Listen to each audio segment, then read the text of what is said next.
নমস্কার বন্ধুরা, আমি ময়ূরী আবার একটি নতুন ভিডিওতে আপনাদের সকলকে জানাই স্বাগত। আশা করি আপনারা সকলে খুব ভালো আছেন। আজ কালী পুজো, আপনাদের সকলকে জানাই কালী পুজোর অনেক অনেক শুভেচ্ছা। তো এখন বাজে না বিকেল ওই 5টে মতো। তো আজকের ব্লগটি এখান থেকেই শুরু করছি, আপনারা ব্লগের সাথে থাকুন। এই দেখুন আমাদের লাড্ডু গোপাল। আজকে গোপাল সোনাকে এই নতুন বস্ত্রটা পরিয়েছি। কালী পুজো বলে কথা, গোপাল সোনা একটু সাজুগুজু না করলে হয়? আর কি অপূর্ব সুন্দর লাগছে দেখুন আজ এই নীল কালারের ড্রেসটা পরে। বাইরের দিকে আশেপাশের প্রত্যেকটা ঘরের দিকে তাকালে বিভিন্ন কালারের রঙে সেজে উঠেছে প্রত্যেকটা ঘর। আশেপাশে প্রত্যেকটি পুজো মণ্ডপে মায়ের গান বাজছে, একটা অন্যরকমই পরিবেশ। এখন আমি সন্ধে দেখিয়ে প্রদীপগুলো জ্বালিয়ে নিচ্ছি। কালী পুজো, দেওয়ালি এমন একটি উৎসব যে চারপাশকে আরো সুন্দর করে রঙিন করে সাজিয়ে তোলে। আমি প্রত্যেক বছরই এই কালী পুজোর দিনে হয় রঙ্গোলি না হয় আলপনা দিয়ে বাড়ি সাজাতে খুব পছন্দ করি। আজও তাই করেছি। বাড়ির এই সিঁড়িগুলোতে নিজের হাতে এই আলপনাটি দিয়েছি। কেমন হয়েছে বলুন তো? এই প্রদীপগুলো দিয়ে দিতে জায়গাটি আরো সুন্দর লাগছে। প্রদীপের আলোয় একদম আলোকিত হয়ে উঠেছে।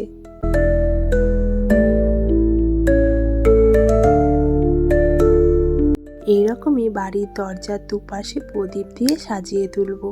আপনারা কেমনভাবে দেওয়ালি, কালী পুজো সেলিব্রেট করলেন অবশ্যই কমেন্টে জানাবেন কিন্তু।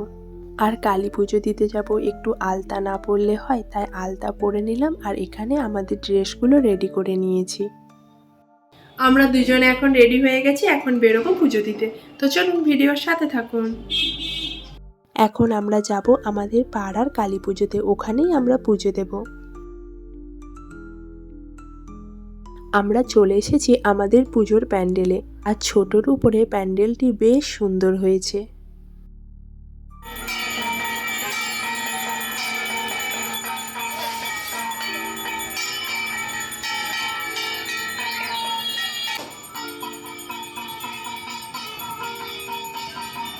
আমাদের পাড়ার পুজো খুব তাড়াতাড়ি শুরু হয়ে গেছে, ওই জন্য খুব তাড়াতাড়ি অঞ্জলিটি দিতে পেরেছি।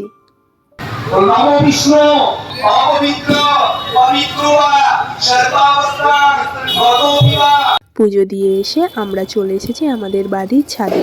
বাড়িতেই একটু রসবাতি, একটু ঝুরঝুরি বাতি জ্বালিয়ে নিচ্ছি। আমার এই ঝুরঝুরি বাতি, রসবাতি এবং বোম ফাটাতে খুব ভালো লাগে।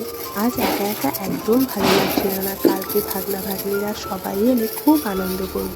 সুন্দর মোমেন্টগুলো একটু ক্যামেরা বন্দি করে নিচ্ছি।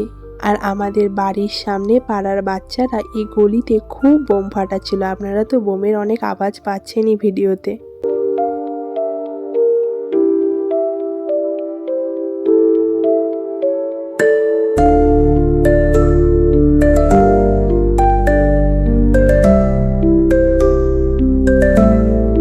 এবার আমরা একটু বড়দির বাড়ি যাব, ওখানেই আজকে ডিনারটি কমপ্লিট করব।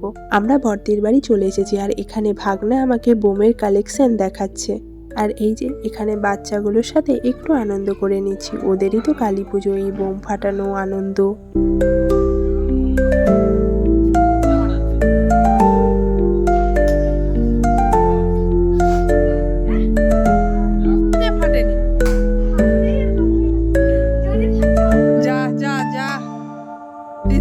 কি বোম ফাটাচ্ছিস?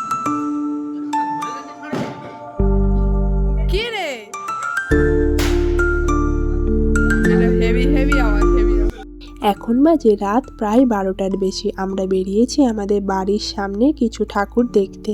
আর কি সুন্দর রাস্তার চারপাশ আলোয় আলোকিত হয়ে উঠেছে, দেখতে কি অপূর্ব সুন্দর লাগছে। প্রথমেই গেছিলাম রাজাবাজারের সামনে কিছু প্রতিমা দেখতে। এখানের মায়ের মূর্তির কালারটি একটু অন্যরকম, ভারী মিষ্টি লাগছে মাকে দেখতে। এই পুজো মণ্ডপে এখনো পুজো শুরু হয়নি। কালী পুজো তো রাত্রেই হয়, এইমাত্র ঘর ডুবিয়ে এলো। আমি তো বেশ অনেক বছর ধরেই এই কালী পুজোর অঞ্জলি দিই। এই প্রথম এই বছরই আমি খুব তাড়াতাড়ি পুজো দিতে পেরেছি, না হলে অন্য বছর 1টার বেশি বেজে যায়। তারপরেই চলে এসেছিলাম আরেকটি প্যান্ডেল দেখতে। এটিও ওই প্যান্ডেলের একদমই সামনে হয়েছে, ছোটর মধ্যে খুব সুন্দর লাগছে। এখানে মায়ের মূর্তিটি হয়তো বা শ্যামাকালী, আমি যদি ভুল হয়ে থাকি আমাকে কমেন্টে জানাবেন কিন্তু। আর এই প্যান্ডেলের আশেপাশে বেশ সুন্দর হাতের কাজের নকশা করা জিনিস দিয়ে ডেকোরেট করা হয়েছে। আমার তো বেশ পছন্দ হচ্ছিল। আমার তো হাতের বানানো যে কোনো ডেকোরেট জিনিস খুব পছন্দ, তাই দাঁড়িয়ে দাঁড়িয়ে ভালো করে দেখছিলাম। আমার এই পুজোর প্যান্ডেলটি একটু ইউনিক লেগেছে। নিচ দিয়ে রাস্তার উপরে প্যান্ডেল করে মায়ের পুজো হচ্ছে। পরেই চলে এসেছিলাম আমাদের এখানে জাগ্রত মন্দির মা সিদ্ধেশ্বরীর মন্দিরে। প্রচণ্ড পরিমাণে ভিড়। এখানের মাকে দেখলে মনের মধ্যে একটা আলাদাই শান্তি খুঁজে পাওয়া যায়। এই মন্দিরের সামনে বেশ অনেকক্ষণ দাঁড়িয়েছিলাম। এর চারপাশে এত পরিমাণে মানুষের ভিড় যে মন্দিরের ভেতর অবধি আর যায়নি, বাইরের থেকেই মাকে প্রণাম করে চলে এসেছি। এরপরে আমরা যাব মা লচিপদ্দার কালী মন্দিরে মায়ের দর্শন করতে।